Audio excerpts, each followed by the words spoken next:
आशा करता हूँ आप सभी अच्छे होंगे।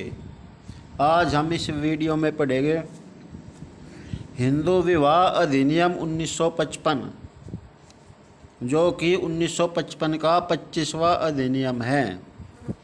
यह 18 मई 1955 को ही राष्ट्रपति द्वारा स्वीकृत किया गया और 18 मई 1955 को ही लागू हुआ। पिछली वीडियो में हम इसकी धारा 2 पढ़ चुके थे, परंतु यह अधूरी थी। हमने इसका धारा 2 की उपधारा 1 में खंड ग पढ़ लिया था। अब हम स्पष्टीकरण पढ़ते हैं। इसमें पहले हम कानूनी भाषा के अनुसार पढ़ेंगे और फिर हम इसे साधारण भाषा में, आम बोलचाल की भाषा में समझेंगे। उससे पहले मैं आपको बता दूं, मेरे चैनल को सब्सक्राइब कीजिए। तो इसमें स्पष्टीकरण माता निम्न व्यक्ति अर्थात इसमें खंड क दिया हुआ है। स्पष्टीकरण क, ऐसा कोई बालक, चाहे वह औरस हो या जारज, जिसके दोनों जनकों में से एक धर्म से हिंदू, बौद्ध, जैन या सिख हो। अब यहाँ पर एक बात हुई कि आप सोच रहे होगे कि औरस क्या होता है और जारज क्या होता है।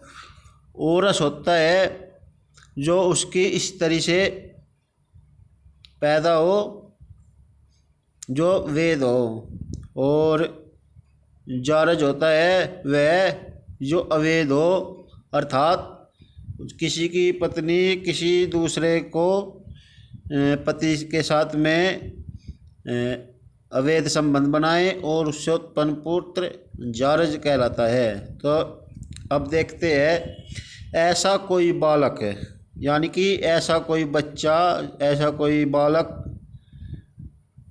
ऐसी कोई संतान, चाहे वह औरस हो अर्थात चाहे वह वेद हो, या जारज, जारज अर्थात अवैध, चाहे वह वेद हो चाहे वह अवैध हो, जिसके दोनों जनकों में से एक, यानी कि जिसके पैदा करने वाले अर्थात या तो माता हो या पिता हो। माता या पिता अर्थात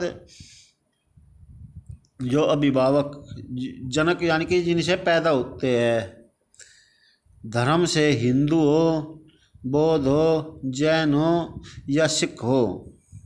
अच्छा, अब आगे आता है इसमें खंड ख,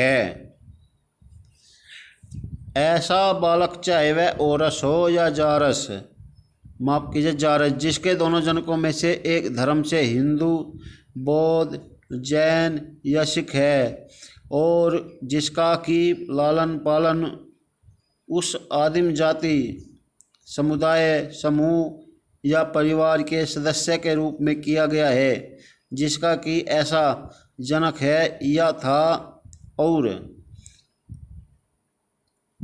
अब देखते हैं खंड ख में क्या कहा जाता है। ऐसा बालक चाहे वह औरस हो या जारज, अर्थात ऐसा कोई बालक चाहे वह जारज हो अर्थात अवैध हो चाहे वह वेद हो, जिसके दोनों जनकों में से एक, अर्थात जिसके माता या पिता में से कोई एक धर्म से हिंदू हो, बौद्ध हो, जैन हो या सिख धर्म को मानता हो, या उसका लालन पालन उस आदिम जाति अर्थात उस समुदाय ने, जो जाति है वह जाति कोई भी हो सकती है, ब्राह्मण हो सकता है, जाट, राजपूत, समुदाय हिंदू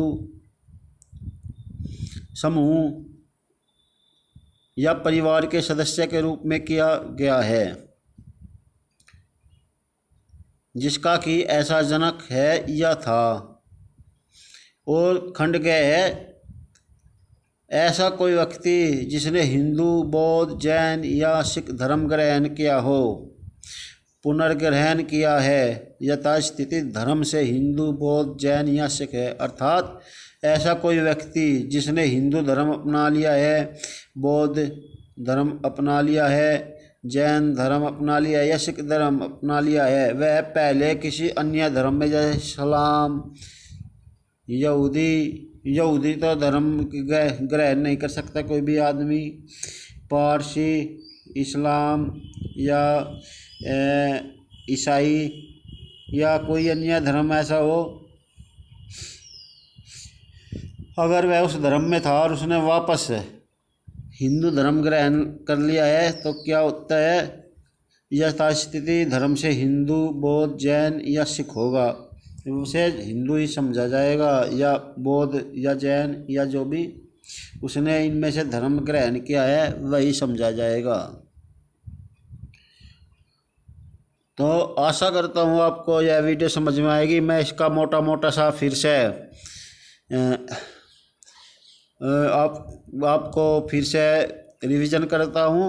जैसे ऐसा कोई बालक, चाहे वह वेद हो या वेद हो, जिसके माता या पिता में से कोई एक धर्म से हिंदू, बौद्ध, जैन या सिख हो, वह हिंदू कहलाएगा।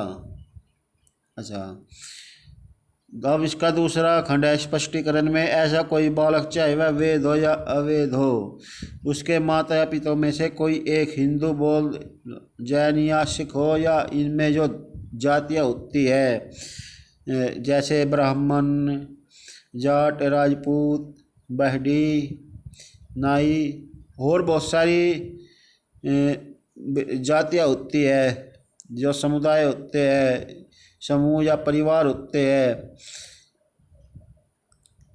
जिसका कि ऐसा माता या पिता में से कोई हो, वो भी क्या होगा, हिंदू ही होगा। चाहे उसने वह गोद भी ले रखा हो, वह भी हिंदू होगा। ऐसा कोई व्यक्ति जिसने पहले तो अन्य धर्म ग्रहण किया हो, जैसे इस्लाम